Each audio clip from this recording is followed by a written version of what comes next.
célibataire. Vous voyez comme vous êtes négligent sur votre propre connaissance. Et vous perdez votre temps à maîtriser la vie des autres. Vous êtes en train de préparer une bombe dans votre mariage. Et ce qui est mal, c'est que tu risques de te connaître, tu es marié. Et là maintenant tu te découvres, mais tu es déjà engagé. Et je vais même parler aux mariés.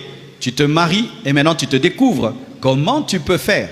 La solution, ce n'est pas le divorce. Tu dois réépouser ta femme et réépouser ton mari. Alléluia. Frères et sœurs, la Bible dit, vous connaîtrez la vérité et la vérité vous affranchira. Ainsi, nous voyons que la connaissance protège, la connaissance délivre. Délivre des mauvais choix, des mauvais engagements. Je t'assure que si tu m'écoutes bien et tu es mal fiancé, ça peut te délivrer de ces fiançailles-là. Et si tu m'écoutes bien et tu es en train de détruire ton mariage, Dieu peut t'affranchir d'un divorce potentiel. Car la connaissance affranchit. Regardez dans la parole.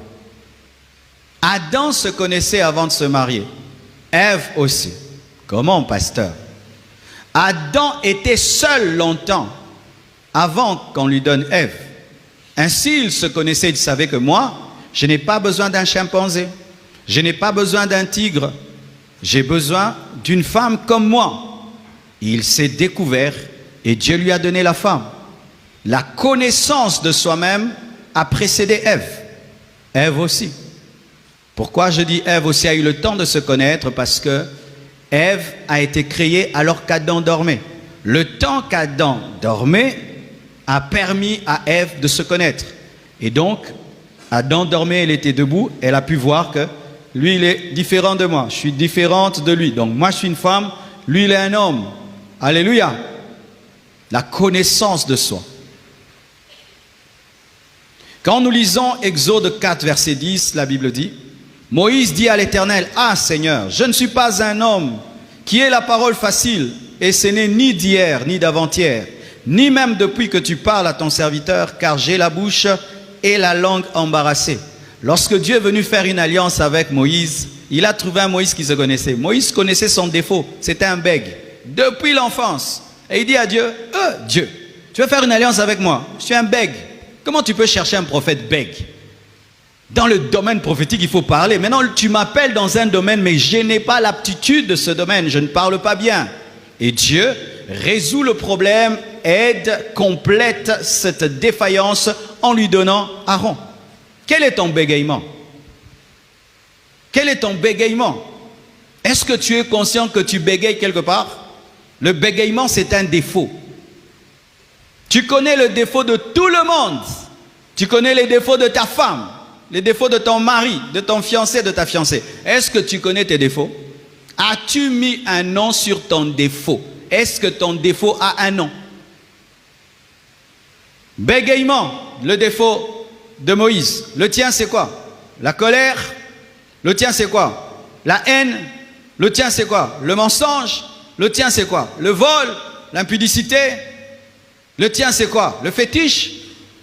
Mets un nom à ton défaut, pas le défaut de l'autre. Parce qu'aujourd'hui, il ne s'agit pas de l'autre, il ne s'agit que de nous. Je suis un bègue. Et tu vois, lorsqu'il reconnaît sa limitation, Dieu lui donne Aaron. Et lorsque tu reconnais ton défaut, le Seigneur t'aide. Car, frère, on n'aide qu'un malade qui reconnaît qu'il est malade. Un malade qui joue, je suis en bonne santé, je suis en bonne santé, je suis en bonne santé. Au coup, boum, bonbon est en retard. Mais quelqu'un qui est malade, il va à l'hôpital. Qu'est-ce que j'ai une fièvre 40, ça fait combien de temps? Une semaine, je respire plus bien. Allez, on commence et tu es sauvé. Mais si tu joues au fort, c'est comme ça que plusieurs personnes sont mortes dans leur maison, disant, j'ai pas le corona. Mais tu as tous les symptômes. J'ai pas. Ce n'est qu'une petite fièvre, et ils sont morts. La connaissance de son défaut nous permet d'aller vers Dieu pour qu'il nous aide. Nous permet de demander des conseils aux autres pour qu'ils nous aident. Je suis bègue.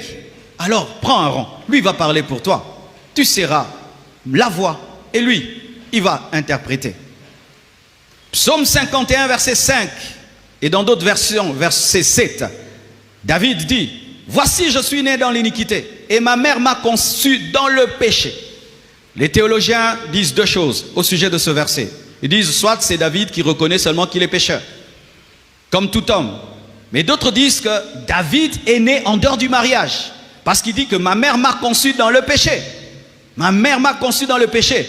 Et ils disent, c'est pourquoi, vous voyez, il était le cadet de la famille, mais c'est lui qui paissait les troupeaux parce qu'il n'était pas l'honneur de son père. Et Dieu, qui aime les rejeter, est allé prendre David et il a élevé au-dessus de ses frères. Mais il a dit ceci. Quand est-ce qu'il a dit ça? C'est lorsqu'il est tombé avec Bathsheba. Quand il pleurait, il a dit, ma mère m'a conçu dans l'adultère. Ma mère m'a conçu dans le péché. Donc j'ai le péché de ma mère et de mon père. Et tu veux maintenant que je demeure dans la sainteté. Aide-moi, donne-moi ton esprit. Dieu lui donne son esprit parce qu'il reconnaît son péché. Est-ce que tu connais tes combats? Il savait que lui, son combat, c'est que le péché de son père et de sa mère le réclamait. Tu veux te marier, tu connais tes combats. Tu es marié, est-ce que tu connais tes combats? Est-ce que tu connais tes combats? Lui connaissait.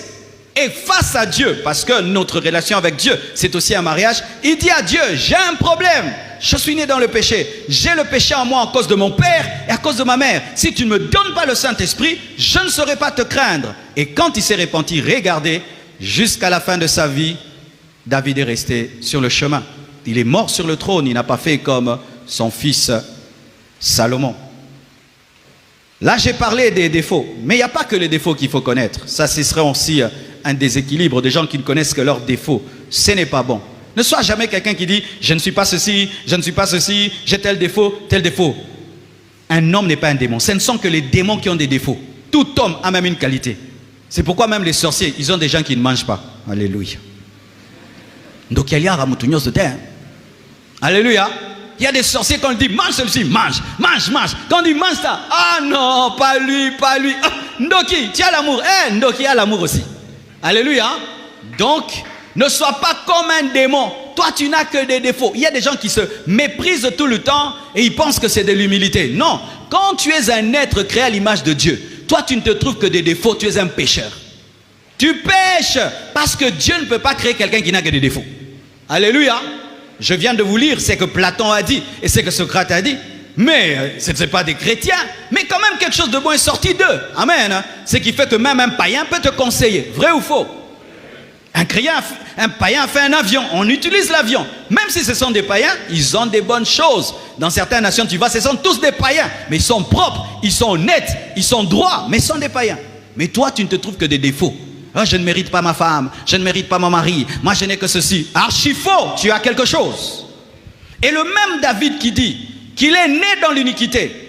Écoutez ce qu'il dit dans le psaume 39, verset 14. Je te loue de ce que je suis une créature si merveilleuse. Même si je suis né dans le péché, mais Nabimi Bogar. C'est ce qu'il veut dire. Papa et maman m'ont enfanté dans le péché, mais quand même, je suis beau. Et David était beau. Amen. Hein? Lorsqu'il a affronté Goliath, Goliath a dit, petit Azab Bogar. C'est tout ce qu'il avait vu dans David, un homme beau, c'est tout. Il n'a pas vu un guerrier, mais il était beau. Et il dit, je te loue de ce que je suis une créature si merveilleuse. Est-ce qu'il y a quelqu'un ici qui est beau? Les gens vraiment quand ils te voient, ils te disent que tu es beau. Dis-le, lève la main. Moi. Regarde l'orgueil. Oh frère. Qui ici on lui dit tu es belle? Ce n'est pas un péché si tu le reconnais, parce que même le miroir te le dit. Aussi, 1 Corinthiens 15 verset 10, la Bible dit, par la grâce de Dieu je suis ce que je suis, et sa grâce envers moi n'a pas été vaine. Loin de là, j'ai travaillé plus que tous, non pas moi toutefois, mais la grâce de Dieu qui est avec moi. Je vous assure, quand vous tapez « je suis » dans la Bible, je suis, vous tapez « je suis ». Vous savez, la personne qui a dit beaucoup « je suis » dans la Bible, Paul. Paul a dit trop « je suis ». Tu croirais un orgueilleux? Non. Le plus haut niveau de l'humilité, c'est se connaître, mais tu restes humble. Quelqu'un qui s'ignore et qui est humble, mais quelqu'un qui se connaît, il sait que j'ai l'onction, j'ai la parole, je suis riche, je suis beau, je suis élégant, mais qui dit que toute la gloire revienne à Dieu. Lui, il est vraiment humble. Et c'est ce que Paul disait. J'ai travaillé plus que tous. Il dit tous, même Pierre là, j'ai travaillé plus que lui, mais non pas moi, mais la grâce de Dieu. Mais j'ai travaillé plus que tous. Alléluia. Est-ce que tu connais ton niveau spirituel? Ton niveau spirituel, j'en parlerai vers la fin. Beaucoup de gens au nom de l'humilité refusent de voir leur niveau spirituel. Mais il y a des gens qui ont des niveaux spirituels. Et tu sais, quand tu as un niveau spirituel très haut, on n'épouse pas n'importe qui. Hein? On a... Ah, vraiment, Toté, m'a trop. Oui. Vous savez, normalement, dans l'église, il fallait qu'on puisse s'opposer à certains mariages. C'est-à-dire, tu vois une sœur là, vraiment, elle voit les anges tous les jours. Tous les jours, elle entend Jésus. Et ce n'est pas faux, c'est vrai, des vrais. Elle lit la Bible, Dieu l'enseigne. Elle a une sainteté, elle a 30 ans, 40, elle est vierge. Un Django converti hier, veut l'épouser, on va refuser. Pourquoi? Les aigles se marient entre eux. Parce que si elle est en haut là-bas, elle doit commencer à descendre dans la basse-cour pour les Django qui viennent de se convertir. Mais le problème, c'est celui-là. Beaucoup de gens, au nom de l'humilité, ne se regardent pas. Car si tu es humble en matière de nourriture, tu vas manger la chikwang alors que tu aimes le pondou. Oh non, frère, mais cette soeur, elle t'aime bien. Ce frère t'aime bien, ma soeur. Il a des moyens, il a tout. Pourquoi tu ne l'épouses pas? Si elle dit non, pasteur, il prie pas beaucoup. Pasteur, quand on lit la Bible, il comprend rien. Pasteur, quand j'ai... Frère, ça c'est l'orgueil. Est-ce que toi tu as l'appel au ministère? Ça sont les choses des pasteurs, des prophètes, des docteurs. Toi c'est la femme à la cuisine. La femme à la cuisine, tu n'as pas besoin de ça. Et qu'est-ce que ça nous crée des problèmes? Parce que lorsqu'un aigle épouse un poussin, il n'y aura que des atterrissages, jamais des décollages. Ah oui, vous verrez tout le temps l'aigle descendre. Et un jour on va attraper l'aigle.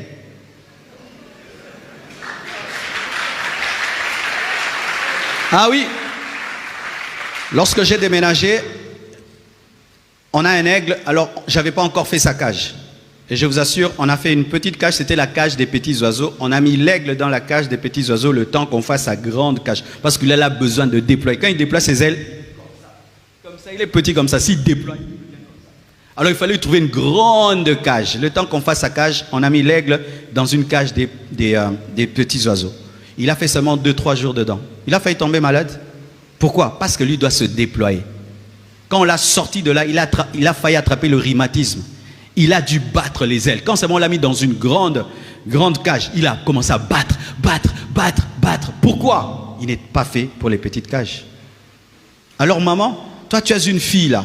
Elle n'est pas trop dans les make-up, elle n'est pas trop dans les novellas. Elle lit la Bible, elle prie, elle prophétise. Maintenant, quand quelqu'un veut l'épouser, tu dis non, cet homme est riche, hein, épouse-le seulement. Et elle doit épouser des renards banquiers. Elle doit épouser des hommes spirituels parce que Dieu ne peut pas investir autant en elle pour rien. C'est comme ça qu'on a des problèmes. Maintenant, tu l'as fait épouser un homme riche, un homme qui a tout, mais ta fille est malheureuse parce qu'elle a besoin d'épouser un homme. Babeta Kamasolo, il y a Ange Gabriel, Ange Michael. Eh oui. Alors, Paul reconnaît la grâce qu'il a. Il reconnaît la dimension de son ministère et il sait que Dieu l'a oint plus que Pierre, plus que tout le monde. Et il a prouvé. Celui qui a écrit le 3/4 du Nouveau Testament. Il sait qui il est.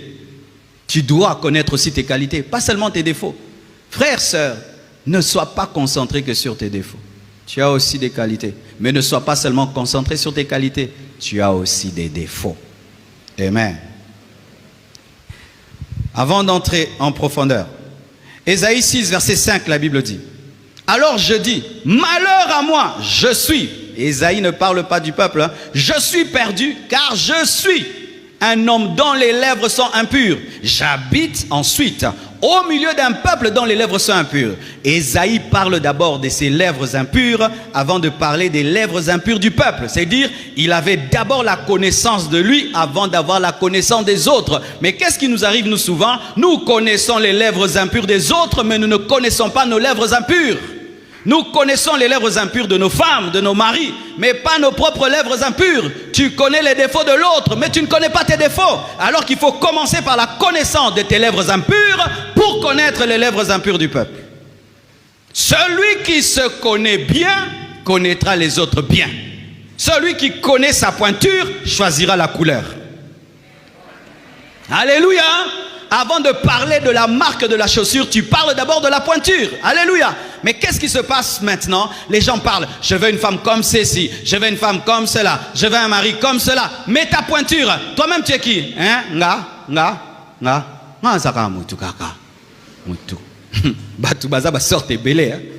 Alléluia. Dis à ton voisin, qui es-tu?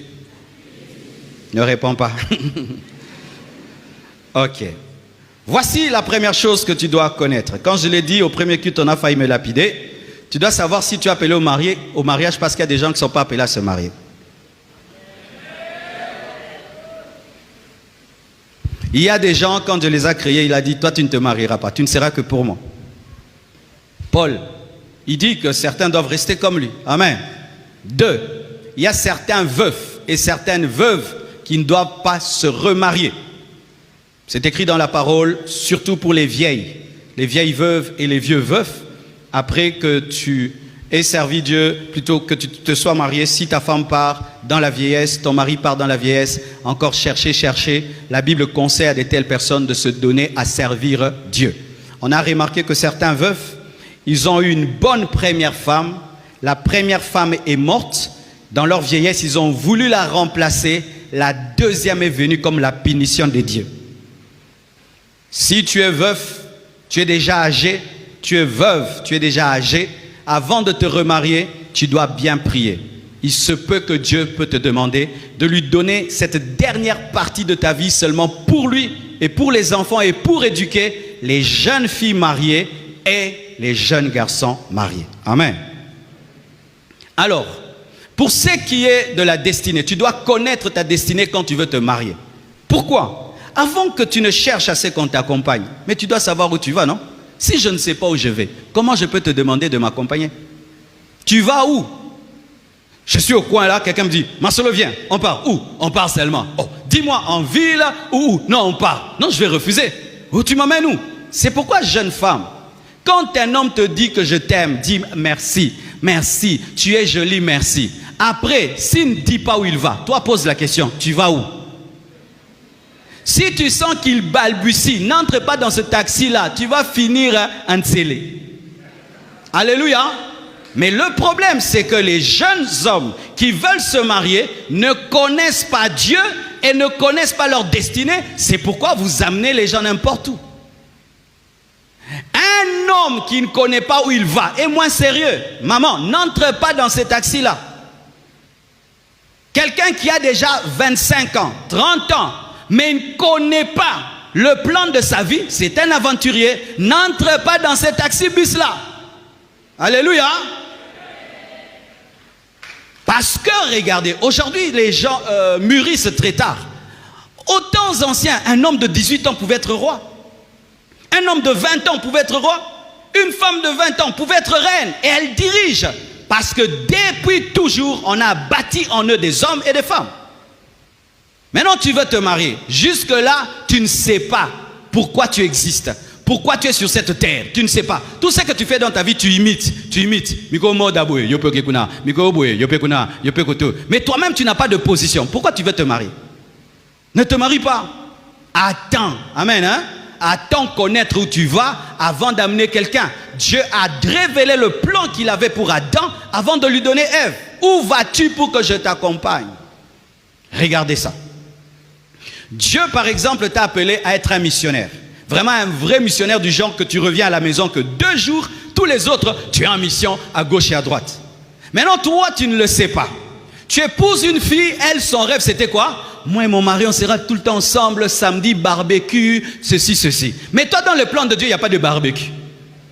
Maintenant, elle t'épouse. Maintenant, dans le mariage, le plan de Dieu se révèle que toi, tu es un missionnaire. Tous les jours, tu es parti, elle reste tout le temps à la maison. Il y aura des problèmes. C'est comme ça que Wesley a eu des problèmes. Wesley a épousé une femme qui n'était pas faite pour un missionnaire. Tout le temps il prêchait, tout le temps il prêchait. La femme ne pouvait pas accompagner tout le temps un homme qui se promène en cheval. Connais-toi d'abord avant de t'engager. Si tu ne te connais pas, cette ignorance te créera un problème. Alors c'est pourquoi, ne soyez pas seulement des spécialistes dans « moi il me faut telle femme », mais toi-même qui veux une femme, toi-même qui veux un mari, tu es qui? Toi-même tu es qui? Tu ne sais même pas qui tu es, mais tu as des goûts. Est-ce que l'ignorance a des goûts? J'entre dans une maison d'habillement et puis j'arrive, tu veux quoi? Chaussures, quelle chaussure? Couleur noire, ok, pointure, je suis normal, mais c'est ce que tu fais dans la vie, non? Si tu te connais, tu prendras moins de temps même dans les fiançailles. Beaucoup d'entre vous, vous avez des fiançailles de 5 ans, c'est parce que tu cherches à te connaître. C'est ça le problème. Mais si tu te connais, vous allez voir les connaisseurs quand ils entrent dans une chaussure. Comme moi, j'aime bien des chaussures comme ça. Donc si je veux ces chaussures, je ne dure pas, j'entre du coup. Je vais seulement là-bas. Je prends la noire, je sors. Je ne fais pas comme les filles qui regardent tout, même si elles ne vont rien acheter. Amen. Regarde bien parmi tes enfants, celui qui se connaît, moi je suis ceci. Il se mariera facilement, il s'engagera bien. Il va rencontrer, dit, papa, c'est elle. Comment? C'est elle.